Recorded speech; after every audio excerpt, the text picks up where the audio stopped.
Alright, this is Matt Morozik, and this will be work in progress number, I think this is 12 or 11. Anyway, this is the last work in progress on the Alpha 3 Batman. I finished them up the other night, but I figured this would be a good opportunity to show how I take photos. I get a lot of questions about how do I take photos of my models and everything.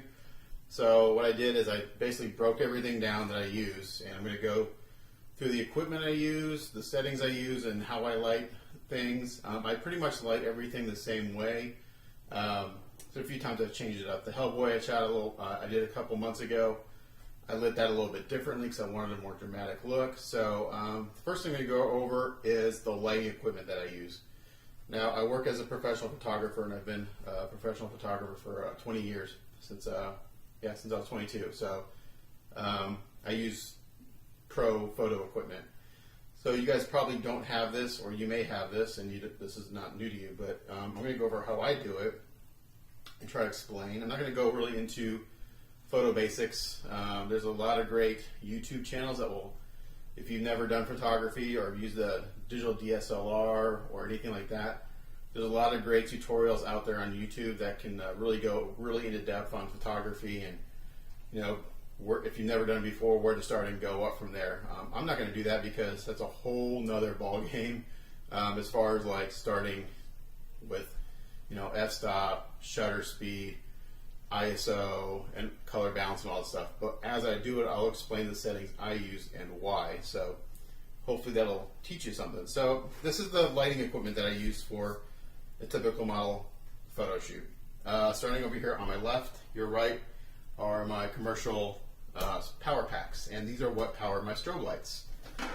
These are by a company called Dynalite, and these are, I believe, the 1200 watt. No, these are the 1000 watt packs. So each pack puts out enough power for 1000 watt seconds. And I'm not going to get into watt seconds or power, but basically they come in. You can get power packs as low as 500. They go like 500, 750, 1000, 1200, and 2000.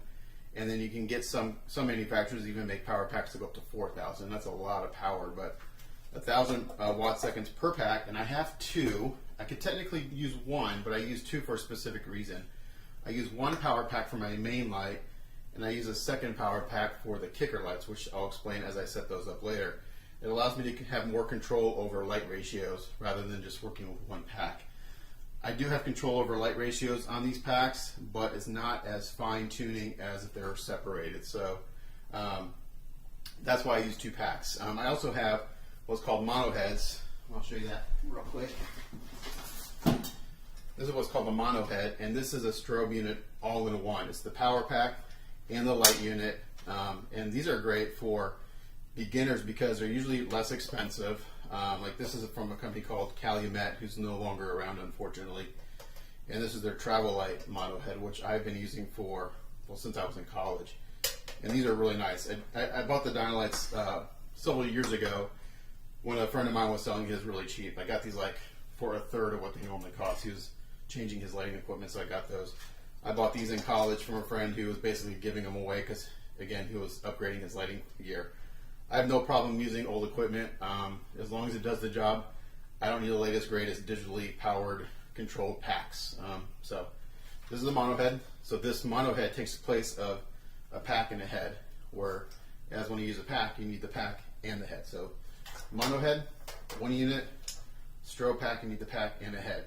So if you're looking to kind of get some professional strobe equipment and you don't want to spend a ton of money, look at getting some mono heads.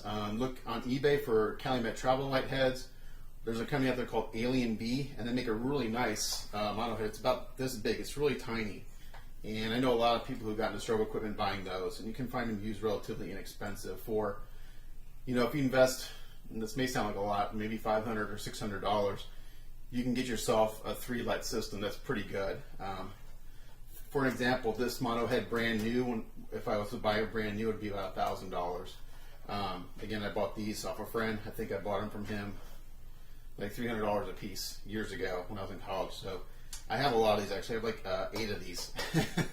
But a few of them have been dropped and no longer work, so I got about 5 working heads. The Dynalites are more expensive. I'm not sure what these run now. It's been a long time since I've bought any lighting equipment, since I'm not a freelance photographer anymore. I think you can buy these as a kit where you get like a pack and 2 heads. That'll run you probably around $1,500 brand new. You can find them used also. So anyway, power packs right here, the Dynalights. I use 2 of them. Again, one for a main light, one for a kicker light. The power cords that obviously supply power.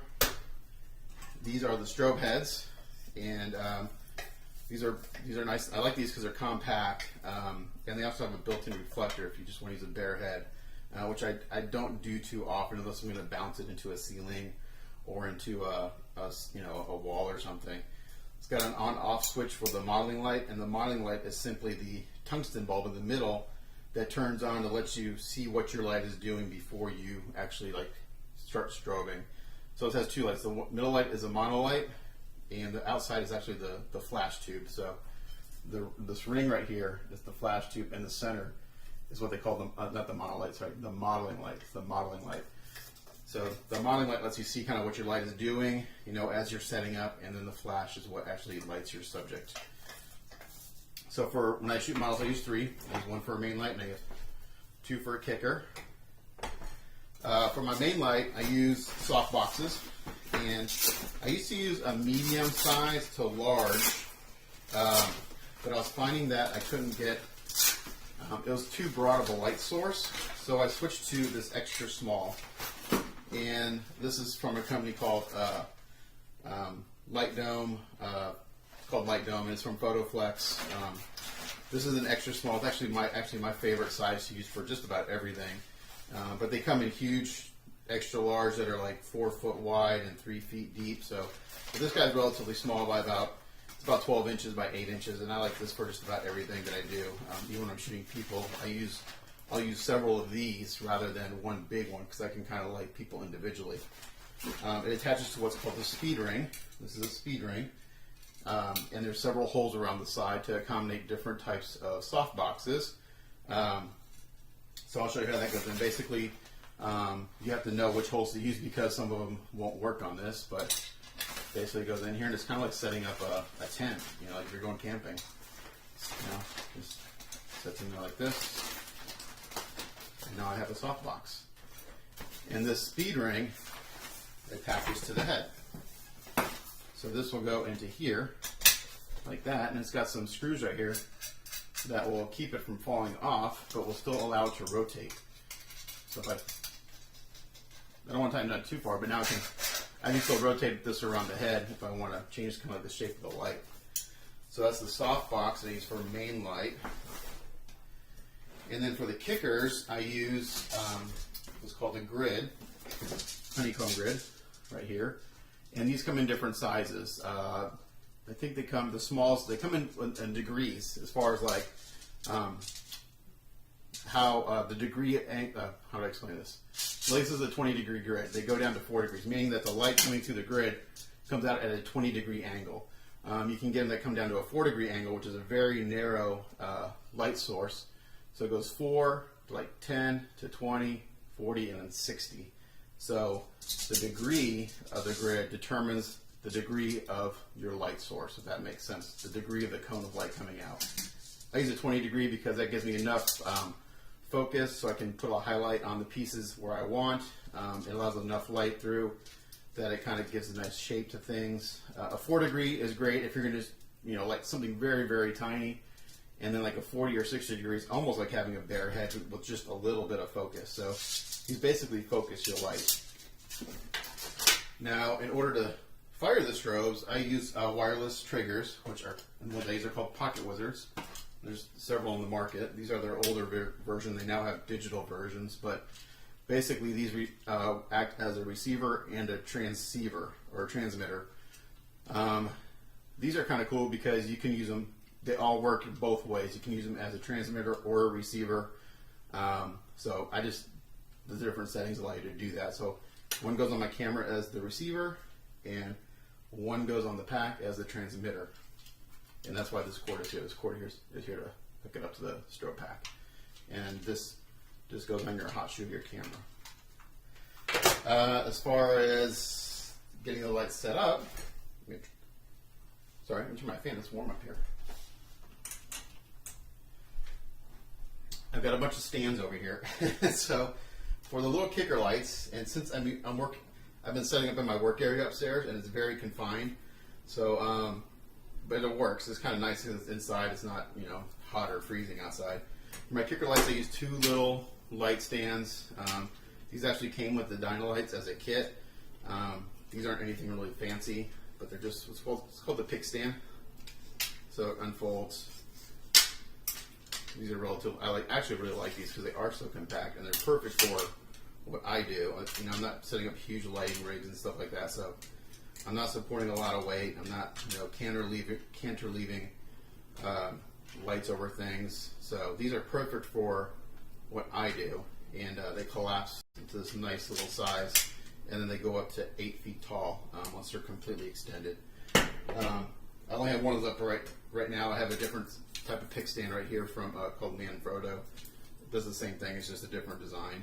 And then I have 2 larger pick stands right here that I use for holding up the backdrop. And for the backdrop, I'm going to use gray for Batman. Mark actually wanted black, but I don't have black. And I know I don't shoot on black anyway, normally, because the subject really doesn't pop off the background. I want it to really pop and stand out against what I'm shooting. So the way I light this will be, I'll go a dark gray, and I'll kind of show that when we get there. So 2 pick stands for the kicker lights, 2 pick stands for the backdrop. I have 1 big stand here, and this is called a C-stand or a Centurion stand. And that came from the film world. That's just what they call it because the base is kind of like a C when it's opened up. Now these are pretty heavy duty. This guy's heavy. This is what I typically use if I'm out on location, simply because they're harder to knock over and hit people. They got a nice weight to them. You know, they're not very compact, but the base can come off if you want to, you know, try to fit in a light in the stand bag. So this is what I use to hang the main light up, and I'll show that to you when I get to that section when I set up. And then for the backdrop, I simply have some background pole. Now right now I have this configured in the shortest configuration, which is 6 feet, which will accommodate my 4-foot backdrop. I have other sections that will take this up to 12 feet, which will accommodate a 9-foot backdrop. So right now I just use the 2 outside sections, and it gives me 6 feet of background pole. And then the last thing for setting up lighting in the background are A-clamps. And basically I use 2 A-clamps on these big stands to rest the background pole into, so I'll just go like this. And then I've got 2 other A-clamps that I use to simply clamp the backdrop to the table so it lays flat. The only other thing I have here are just some homemade reflector cards, and these are real simple to make. It's simple white foam core that I've cut and hinged with some duct tape. You know, some guys prefer to use white so it looks all the same color if they're, you know, kind of picky that way. But basically I use these to bounce light where I want to add additional light. So that's it for the lighting equipment. What I'm going to do now is set this all up, and then I'll go over my camera equipment. So I'm going to kind of keep recording, and then we'll show you how I set this stuff up.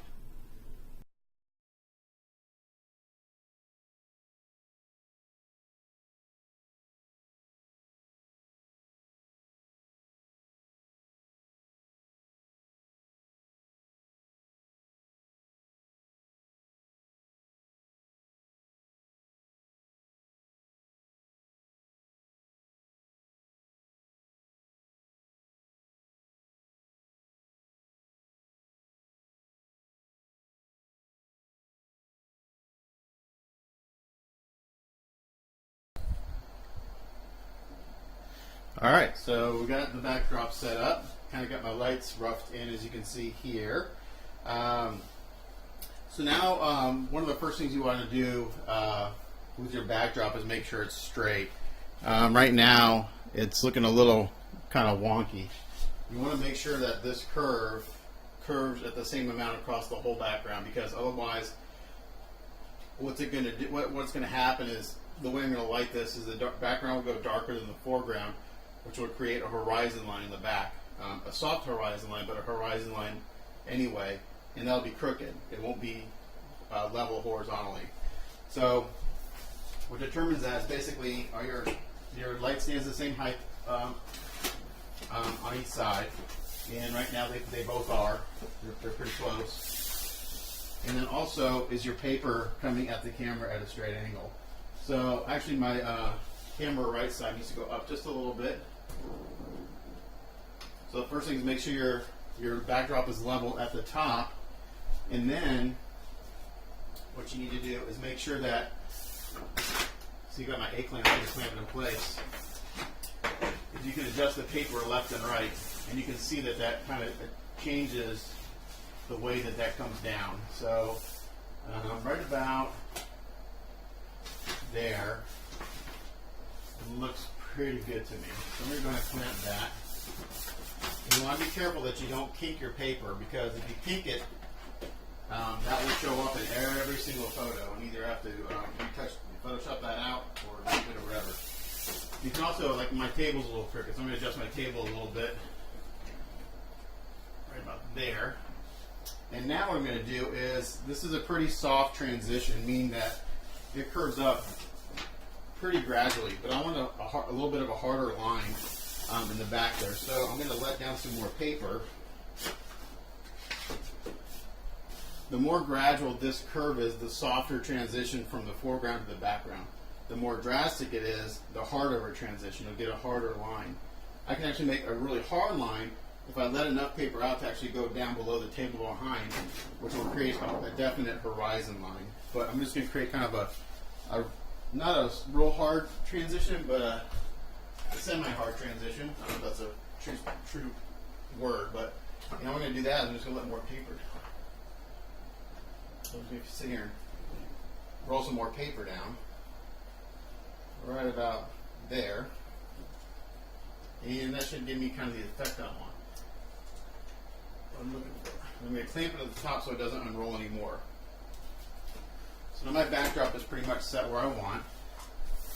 These are my kicker lights, as I was talking before. Now, I do a lot of what I call ghetto photography. I actually don't have grid holders for those light heads, so I'm actually using, I just tape them on. And if I turn this light on, the modeling light, the light I spoke of earlier, you can see it creates a little cone of light. And that's what I'm going to use to light the edges of the statue or the model, whatever I'm photographing. And that's one thing I get a lot of compliments on my photos, is that there's a lot of dimension and shape. So, I think we're still recording. Yeah. Am I doing a time lapse? I think I'm still doing video.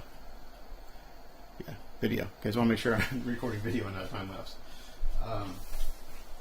And when I do the grids, when I do the kicker lights, I pretty much make sure they're the same height. So I'm going to bring this one down a little bit. And again, this is all just really rough right now, until I get what I'm shooting out on the set. So what I want to do is make sure that I have everything closely roughed in before I get the model out there, because I don't want to accidentally knock something over and hit whatever my subject that I'm photographing. Now, if I pan up, you can see this is the head with the softbox on, and I basically have it pointing straight down. And that's typically what I do. I like shooting on white a lot because it's easier to shoot with one light on white, because the white backdrop acts as a reflector and it will bounce light up into the subject. When I'm shooting on gray or black, sometimes I have to add maybe one of those bounce cards in front to bounce some light into the subject, because white reflects and black absorbs, in case you did not know that. Okay. I have a ceiling fan going on right now, so I can't put this up too high because I'll hit the fan. I don't want to do that. So I'm going to bring this in. And when I light, I never point the light towards the background. I want that to go darker. So if you notice, as I tilt this light forward, the background goes a little bit darker. If I tilt it towards the background, it lights it up. That's kind of how I get that separation between the background and the foreground. Now if I had more room, like when I shoot in my garage, this table would be 4 to 5 feet away from those background stands. I've been shooting in here just because it's easier for me. It's inside, it's climate controlled, I don't sweat too much. But I can still get the same effect. I just have to tighten up my lighting a little bit.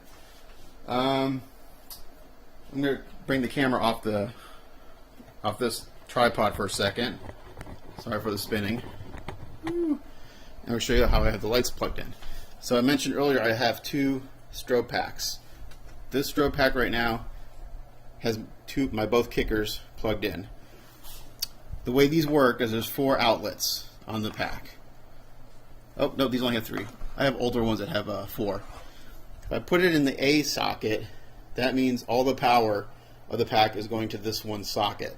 So I can go up to 1,000 watt seconds on one socket depending on my settings.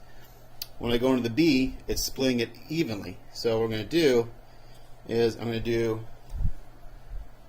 a ratio, meaning that it's going to split everything evenly. And I'm just going to leave everything at, I typically have these like on quarter, power, and then I can adjust my settings here in, this is like tenths, 1, 2, 3, or thirds actually, so thirds of a stop. A stop is how much light is coming out or going into your camera. So basically in thirds. So if I go down 1, 2, 3, that's going down. Nope, actually that's wrong. 1, 2, 3, 4, 5. So this is in fifths. It's kind of odd. It's been a while since I've actually looked at these. I just know how to do it. So every click is 1/5 of a stop. So if I go, that's full power, minus a fifth, minus a fifth, minus a fifth, minus a fifth, minus 1 full stop. So I'm going to start everything at full power there. So I have this dial all the way down to quarter. So basically this has got 250 watt seconds, because this is 1,000 watt seconds, 250 watt seconds going into the 2 heads, but they're divided. So it's 125 watt seconds going into each head. Does that make sense? So 1,000's for the pack. A quarter of 1,000 is 125. I have 2 heads going in, so they're each getting 125 right now. If I come over here, I'm going to dial this way, way down. I'm going to go quarter all the way down 2 stops. So I go from 1,000 to 125. I'm taking this down like to 60 watt seconds because I like to shoot at a certain f-stop, roughly around f8, which gives me a nice depth of field depending on which camera or which lens I'm using. So this is basically at 60 watt seconds. These are basically at 60 watt seconds each also, but with the grids on there, that takes a lot of light down. So even though it's all basically the same power setting, with the grid, it's going to cut that light down quite a bit. So I'm going to pause and get the statue out there, and then we'll continue. Okay, before I put the statue out there, I need to go over the camera I use and what kind of lenses I use. So the camera I use is a Canon 5D Mark II. This camera right now, this was new in like 2008, 2009, so this camera is about 7 years old. They've come out with 5D Mark III, a bunch of other new cameras. For what I do, I haven't needed to upgrade. In the past, 8 or 9 years, this is a great camera. It does exactly what I need it to do. For most people, this is way overkill. This is like a 27 megapixel camera, full frame, meaning that I get the full use of all my lenses. It's the same size as a 30 millimeter piece of film. Most of your prosumer cameras are what's called an APC type sensor, meaning that the sensor is actually smaller than the size of a piece of 35 millimeter film, and it gives you basically crops in about 60%. So if you're using a 50 millimeter lens, that APC sensor gives you basically a 75 millimeter look, crops in about 50%. So with the full frame, you get the full use of all your lenses. I'll go over settings real quick. Let me go over the other lenses. My main lens is a 24-70, and this is the L series. This is the Canon's professional line of lenses. These are actually the older lenses. They've come out with new iterations, more specifically geared towards digital. Again, for what I do, these are perfect. I've been using these lenses for 15, 17 years, and they still work perfectly fine. Because they're expensive. This lens new is like $1,400. My next favorite lens is the 70-200 L series, and these are 2.8 lenses, meaning that the maximum aperture is 2.8. If you know what aperture is, aperture is this opening of the lens. So the lower the number, 2.8, the more light comes in. As you go down in f-stop, like f5.6, f8, the lens closes down, allowing less light in, but giving you more depth of field. Depth of field is the distance from your closest object in the frame that's in focus to the furthest object in your frame that's in focus. So the more depth of field you have, the more things in your frame will be in focus. The shallower depth of field, you have less distance of things in focus. So like at 2.8, your depth of field is very short, meaning if I was to shoot someone, take a photo of someone's face and I focus on their eyelash, more than likely their eyeball would be out of focus at 2.8. As I stop down or going smaller in f-stops, I can bring more things into focus. So it's a very quick, crude description of depth of field in f-stop. Shutter speed is exactly what it is. It's the length of time that the shutter is open in the camera. This camera has what's called a bulb setting, meaning I can push the button and leave it open as long as I want, and it goes all the way down to let me find out real quick, to 1/8 thousandth of a second. So 1/8 thousandth of a second, and I have to go to here to switch it to bulb, but I can go to bulb, which means I hit the button, stays open as long as I want, down to 1/8 thousandth of a second. Actually, I'll do this on the back of the camera since we're here. So here's my camera settings I'm going to use. ISO is the sensitivity of your sensor. The lower the ISO, the more light you're going to need, but the more detail you're going to capture. As you bump the ISO up, it takes less light, but your images are going to get grainier and more pixelated. The way I've been described ISO, and this is actually a really good analogy, is if you think of a pixel as a bucket that has paint in it. As I go down in ISO, it takes more light to fill that bucket up, but it's all the way full of RGB, red, green, and blue light. As I reduce that ISO, or increase it to take less light, I get less paint. So light equals paint. The lower the ISO needs more paint, more information. The higher I go in ISO, the less paint I need, but the less information I have. So that's why when you go higher in ISO, you get graininess, you get maybe red and green spots in your photo because you're not allowing enough light in there, enough information to capture the detail. So ideally, you shoot at your lowest ISO. When I'm shooting with strobes, it's always at 100. I typically shoot at f8 because that gives me a nice balance of depth of field depending on the lens I'm using. The longer the lens, i.e. telephoto, the less depth of field I have. As I go shorter in the lens, the more depth of field I have. My shutter speed, when I'm shooting strobes, is always at 1/60th of a second, or 1/160th, sorry. My camera only syncs up to about a 200th, but even then, syncing meaning the fastest shutter speed allowed, that will allow all the light from the strobe to come in. If I go past 200, I will actually get some banding at the bottom here where the shutter wasn't open long enough to allow all the light in. So that's why I kind of stay at 1/60th. It keeps any camera shake out, but it allows all the light to come in and capture the subject. Let's talk about white balance for a second. So white balance is basically the color temperature of your light. A lot of people stick their camera and put on auto white balance. I rarely use that. Some cameras are better at auto white balance, others not so good. This one's pretty good, but I like to kind of keep the same setting throughout a scene. That way I can do batch processing easier. So on this camera we have auto white balance. Then we have daylight, which is roughly, they're saying 5200 Kelvin, but daylight's actually right around 5600 Kelvin. So Kelvin is the color temperature of light. Then we have shade, which bumps more orange into your more orange or yellow into your color temperature. As we go up in temperature, Kelvin, the warmer the light gets. So right now, that's a warmer light. I can explain that better when I get to Kelvin. As I get to overcast, it takes a little yellow out. Tungsten, which is typically 3200 Kelvin, is dialing blue into your scene because tungsten light is very warm. Fluorescent light is very green.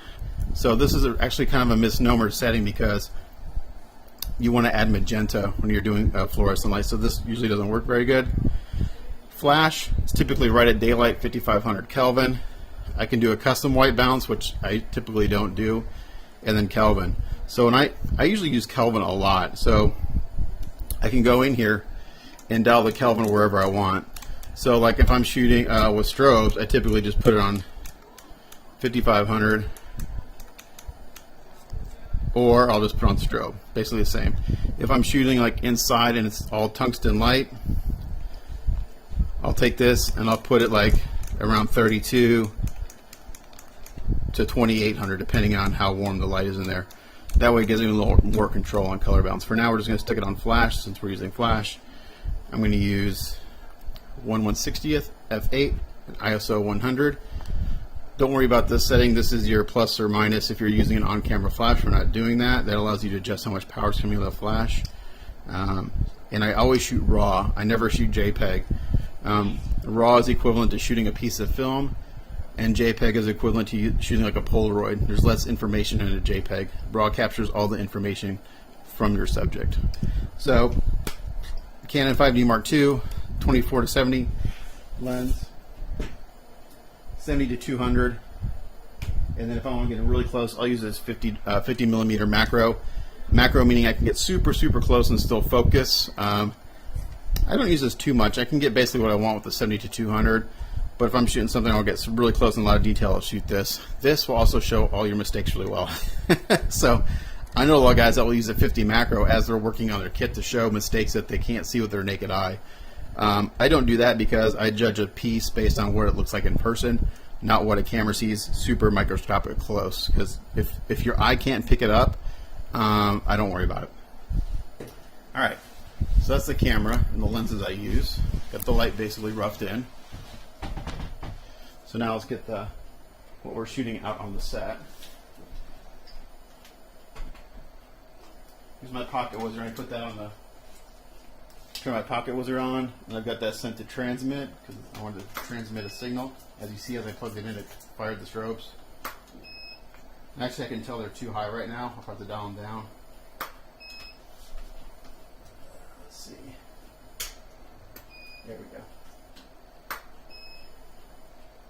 That's still too high. There we go. There we go. I can tell by the sound that that's too high. There we go. And I got my gloves on because I'm handling a painted statue. I don't want to get fingerprints on it.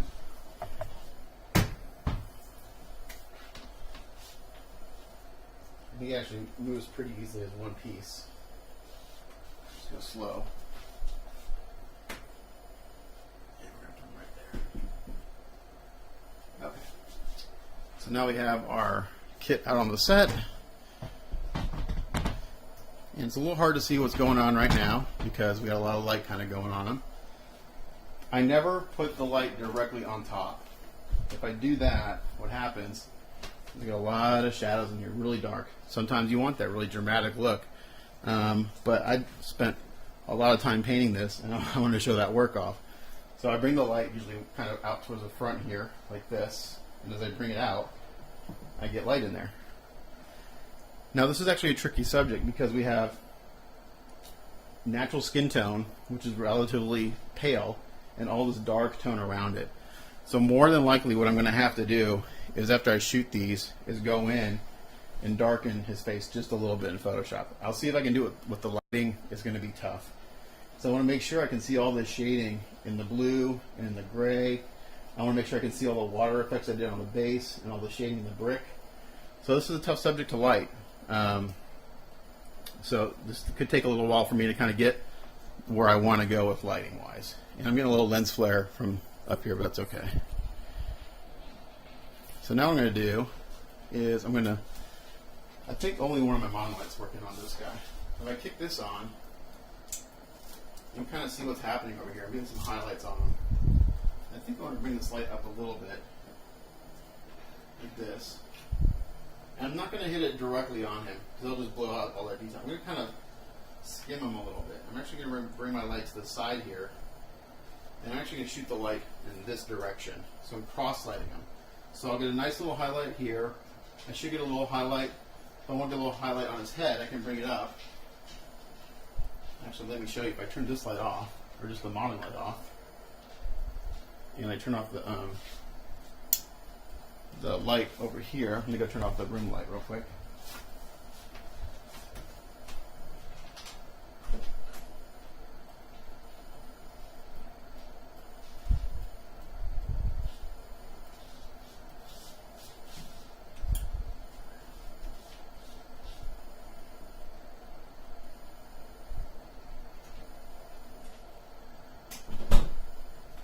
Okay, sorry. I actually have to go out of the room and come from the backside to get to where I need to go. So now if I turn everything off, you can see what that kicker light is doing. It's giving a nice little highlight here on his shoulders. I'm getting a little bit on his head. So that's what the modeling lights do. They show you where your light's going and what it's doing. Now as I move this around, you can see what kind of effect it has on the statue. If I come down, I lose the highlight on the head, but I get a little bit more on the base here. So that actually might be a good thing to do on this one because, again, I've got this really bright tone of the face against a really dark tone of the blue. So what I don't want to do is overlight the skin. I need to try to reduce the light on the skin, but put a little light on the blue.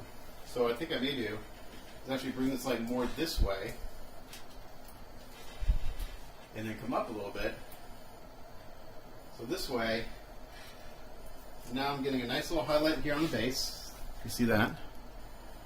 I think you can see it right there. Again, I'm on an action camera, so it's pretty zoomed out. I'm going to come in. I'm going to bring this off the tripod again. Sorry about the twisting. So I come in here. I get a nice highlight here. It creates a nice shadow effect right here from the cape. I get a little bit on the side of the head and a little bit on the shoulder here. It's also lighting this hand just a little bit and a little bit of the grappling gun. So I get some nice kind of shapes going on there.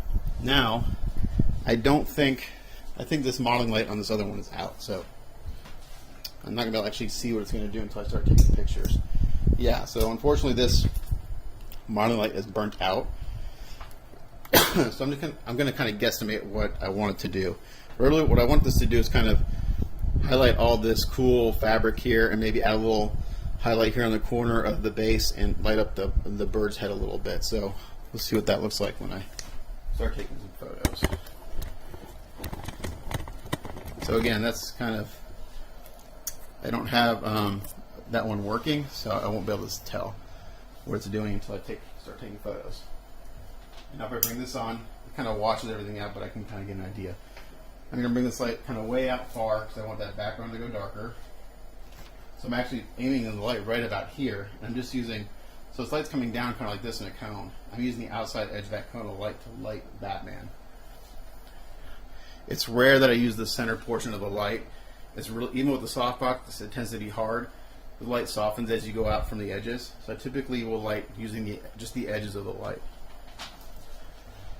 So I'm going to point this down a little bit so I can get rid of some of that lens flare. You're seeing this kind of halo effect right here. When light directly hits a lens directly, it's called lens flare, and you kind of get this soft look. If you've ever seen J.J. Abrams' Star Trek, you see all those like streaks of light going across. That's lens flare. That's kind of like one of his things he does. So I'm going to take a photo real quick and see what we're getting. I'm going to back this up as far as I can, and we'll do that. And I got my 24-70 on here. I'm at f8 at 1/60th, and maybe two. I may not have enough light. Let's see.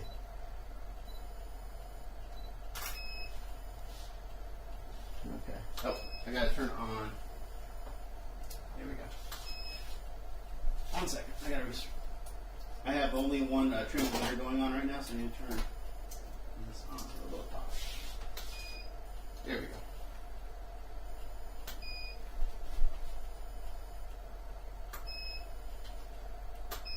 There we go. Now everything's firing.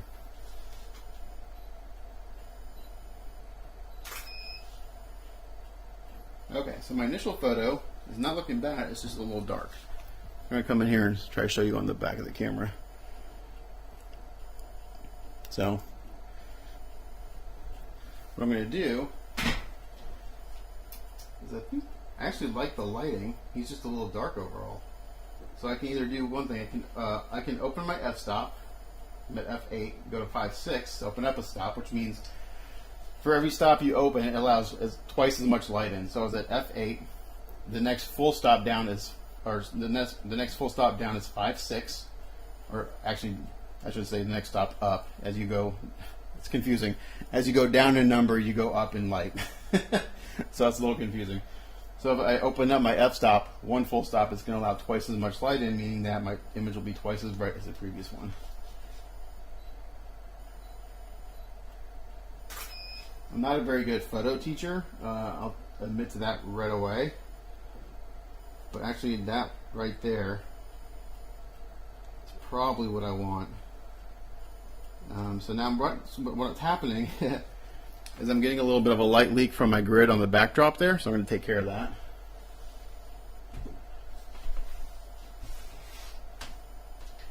I'm actually going to bring this just like the other one. I'm going to bring this around to the edge here. The side. Again, I'm going to kind of cross light them. Bring this up and point it down just a little bit. I should get some nice light right here on the side of the cape.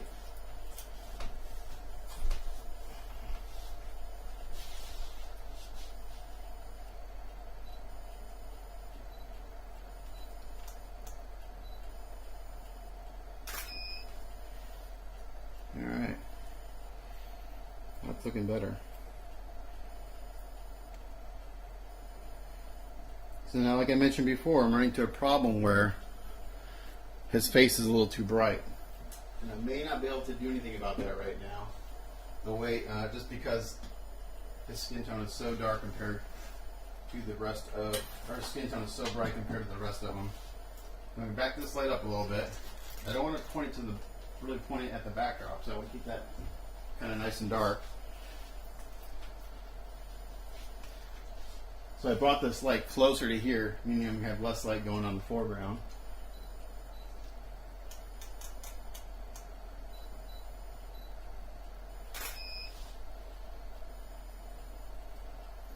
And that's actually pretty good. It's a little dark overall, but man,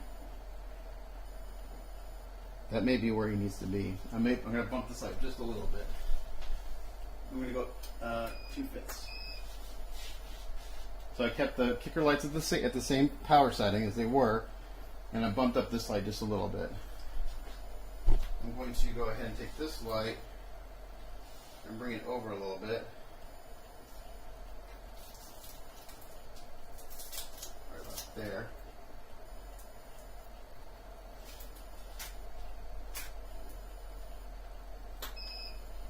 Let's see what that does.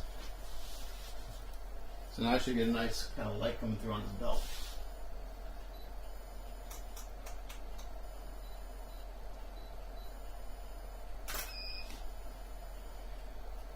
And we're there. That is perfect. It's exactly the look I'm going for. So it's hard to show on this camera, but what I'll do is I will put a link to this photo album in the video down below, or in the description down below, and you can see the final results. But this is the lighting I'm going to go with. It looks great. I'm at f5.6, 1/60th of a second. This looks really, really good. All my shading that I've done is showing up really nicely. His face is exposed pretty good. It's a little tad bright, but it's okay. And I'm getting lots of detail everywhere. So I'm going to go ahead and put this on time lapse, and we'll take some photos, and we'll call this one a wrap.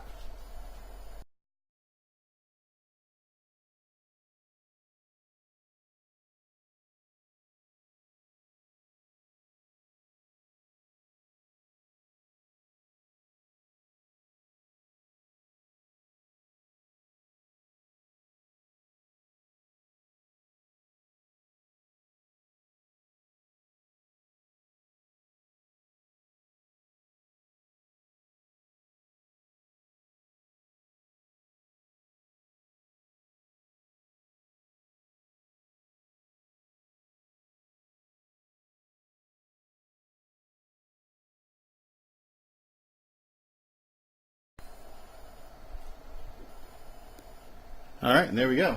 I took a lot of photos. The lighting was like absolutely perfect. I got it the way I wanted. Hopefully in that time lapse you kind of see how I was moving these lights around. Basically using these to highlight different areas of the statue. Trying to get this rub bronze to really stand out.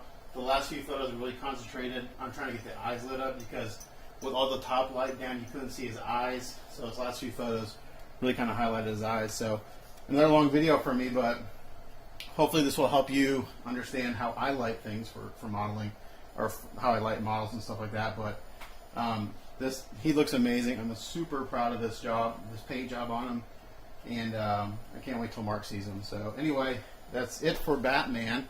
Work in progress. The next video, what I'll do is I'll just kind of do a quick run around and kind of talk about what I did on him and stuff. Hopefully that won't be too long. But as always, thanks for watching. It's Matt Mrozek. We'll catch you guys next time.